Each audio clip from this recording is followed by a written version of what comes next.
Alô, alô, alô. Começando mais um Talking 15, edição de número 3. Depois de alguns longos dias sem produzir o conteúdo aí que estava sendo, tava sendo produzido, fiz 2 episódios, mas como não é um programa que é um quadro de relatos, né? Então, notícias, enfim, coisas à parte, então não tem essa necessidade de certa maneira, fazer programas muito, sabe, diários. Mas pelo menos um por semana seria interessante, um, dois. Enfim, uma coisa que eu percebi que poderia mudar também é o fato de ser o programa ser um mais atemporal possível. O que, que é uma coisa temporal?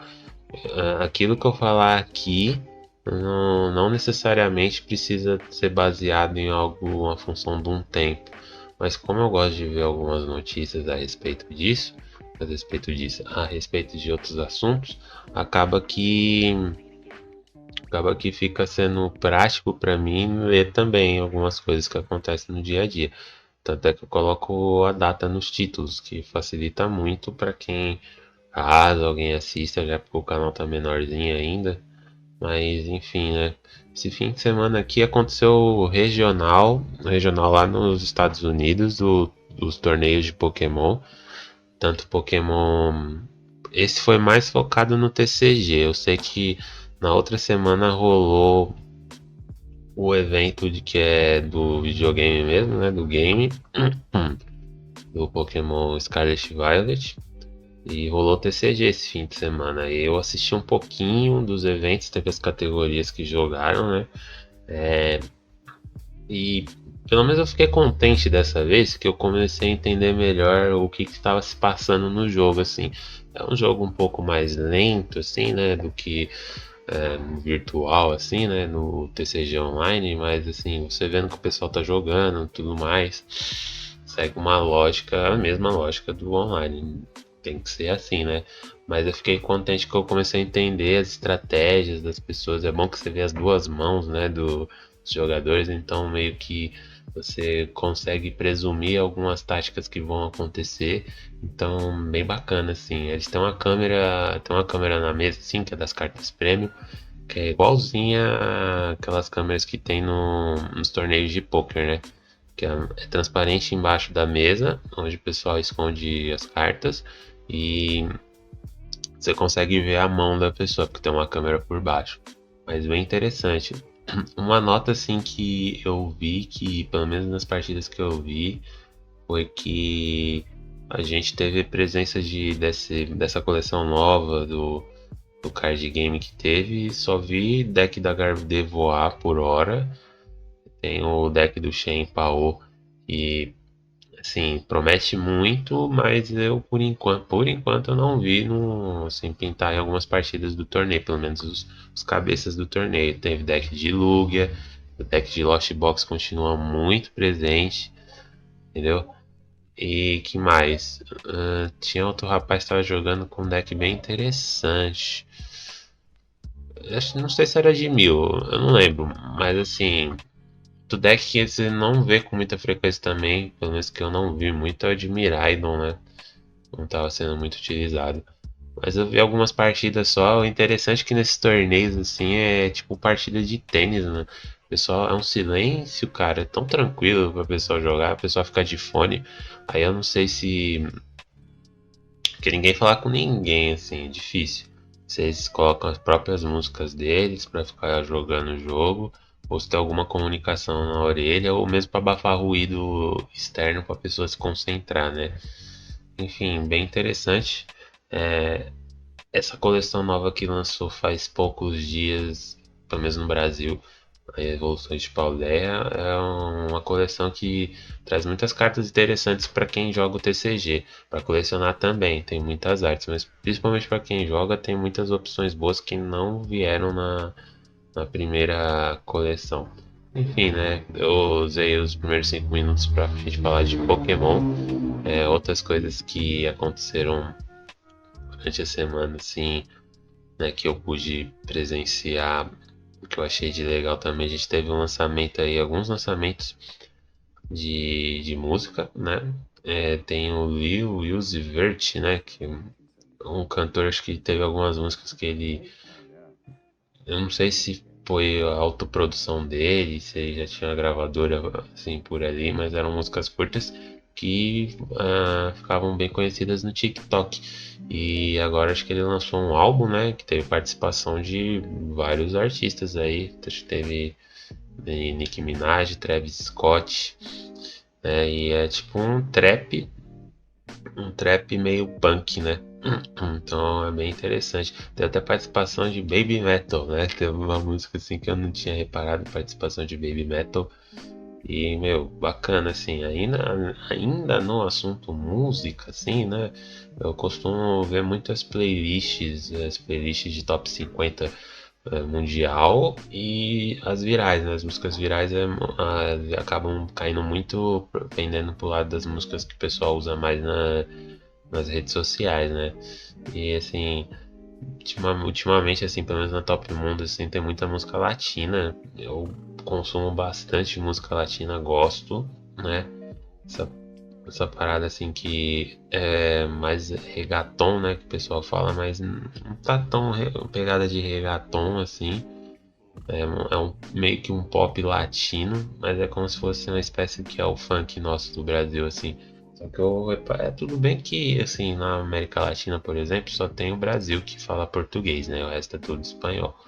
Então facilita essa disseminação maior dessas músicas latinas, mas eu acho que essas músicas têm uma qualidades bem melhores do que as músicas brasileiras mesmo, o funk brasileiro mesmo, né? O pop brasileiro. Muito facilita pela divulgação, mais pessoas escutando também, mas acho que é mais bem produzido, é mais harmônico, não é só batida.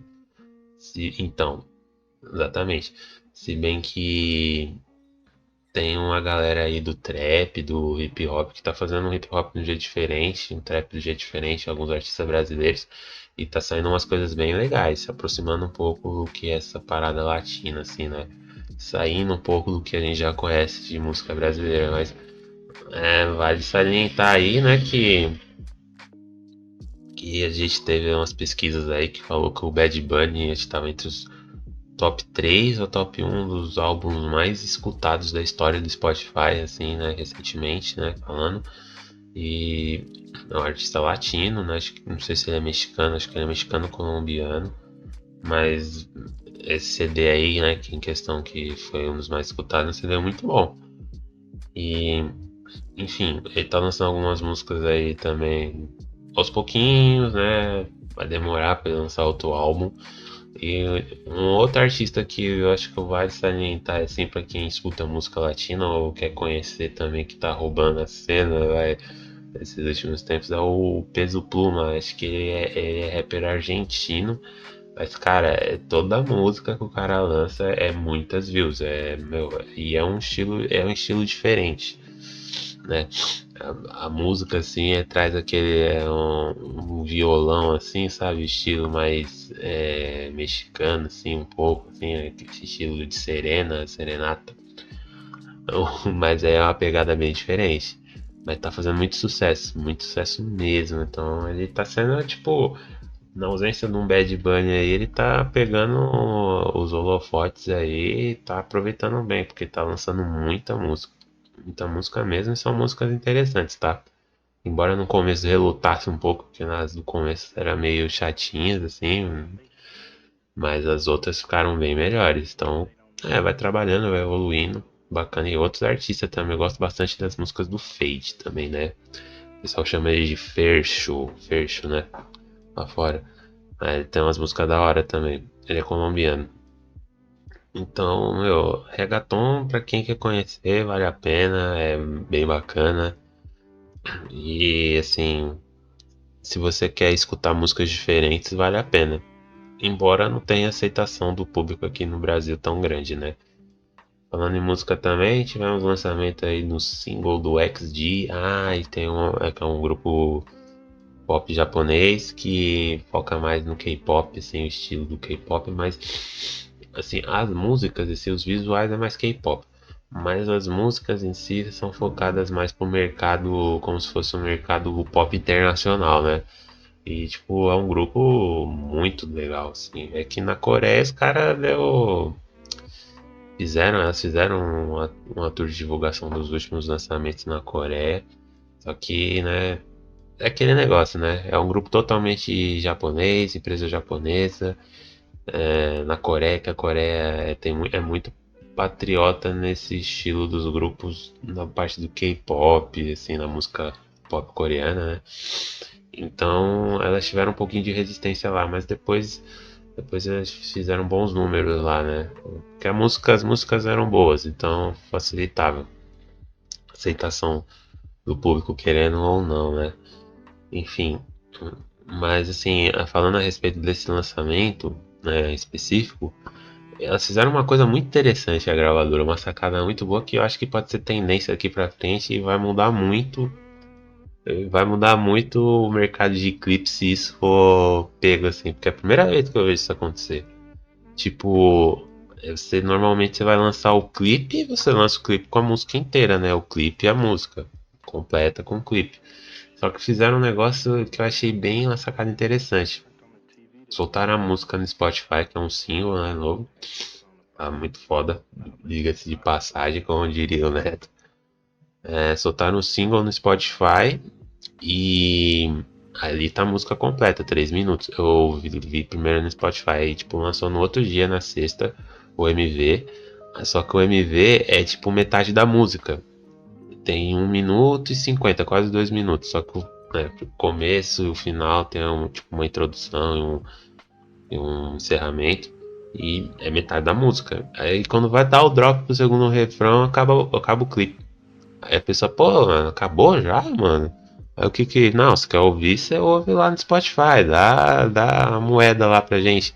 E a gravadora ganha, lógico, ganha com views, mas acho que tem um retorno financeiro maior se a pessoa ouvir lá no Spotify. Então, eu creio que isso pode ver se isso der certo. Não duvido nada pessoas aqui do Ocidente, né? Legal isso aqui, vou lançar as músicas, os clipes pela metade, já não basta os anúncios, né, que tem nas plataformas, né, que é um cu, chato pra porra. Aí os caras, lancei o clipe pela metade, se você quiser ouvir, vai lá no Spotify, no Deezer, sei lá, no iTunes. E, meu, eu não duvido nada que isso aconteça. Muito provável que aconteça e aí você, tipo, em vez da pessoa só ouvir no YouTube, ver o clipe ouvir no YouTube, é obrigado a ver no YouTube e na plataforma digital de áudio, né? Então você tá dando dinheiro pra empresa duas vezes e divulgando artista duas vezes. Bem que se for o artista que você gosta, divulgue. Nenhum problema com isso. Então essa foi uma observação que eu fiz assim, mas tem muita coisa legal saindo de música. Esse mês vai ter o lançamento do primeiro outro mini álbum do, do New Jeans. Peguei um spoiler aí de um festival que elas fizeram assim pros fãs, assim, de uma música que tá muito boa e pior que não é a música de trabalho, vão ser 6 músicas. Eu achei que nesse álbum aí, elas e a empresa ia encaixar o Oh My God e a outra música Dito. Mas aparentemente foi tipo como se fossem músicas promo, assim, com a música da Coca-Cola. Mas quem sabe, né? Numa versão deluxe dos álbuns saia todas as músicas compiladas, aí dão 9 músicas que já dá um álbum bem robusto, com essas músicas extras. Mas acho que eles vendem a parte, né? Enfim. Mas eu tô. De lançamento de música, assim, pra esse mês que eu tô mais ansioso é o New Jeans, que é um grupo que, pô, K-pop aí mudou o jeitão do K-pop. Tanto que alguns grupos estão fazendo uma pegada mais similar ao New Jeans. Então, os novos, assim, que eu falo. Uns conceitos de grupo K-pop aí estão mudando, né? A não ser o JYP, né? A empresa lá e a SM que ainda mudaram, né? Tem novidades, mas estão muito mais no tradicional, entendeu? Então, naquele modelo já que é receita de sucesso, forma de receita de bolo. Então, eu como acompanho mais grupo feminino, masculino não tô ligado o que acontece. Porque masculino, grupo masculino de K-pop, o que que é? Eles têm que vender pro público-alvo deles, que é as meninas, adolescentes. Então acaba não agradando o público geral. Uma coisa que eu percebo é que grupos femininos se preocupam um pouco mais em, é minha opinião, tá? Em melodia, harmonia, não só na coreografia que chame a atenção, sabe? É lógico, fazem muita estética também, mas acho que o grupo masculino foca mais nessas coisas de impressionar, de estética e dança. Essa é a diferença. E fora que tem um nicho específico. Grupos femininos, boa parte deles, meu, é pra atender público em geral. É o que eu percebo, tá? É o que eu percebo. Então eu gosto mais, então é isso. Cara, já passou o tempo do Talk 50, comecei a falar de Pokémon, falamos de música do Spotify, latina, tendências futuras de músicas, um pouquinho de K-pop de lançamentos que vão ter. Eu queria falar de mais coisas, mas não vai dar nesse programa aqui, porque já deu os 15 minutos, já até passou. Mas enfim, se gostaram, deixe o like, assistem, compartilhem, e é isso, gente. Outro dia aí eu gravo o episódio 4 falando de outros assuntos aí, é que eu me empolguei falando desse. Mas é isso. Tamo junto e fui.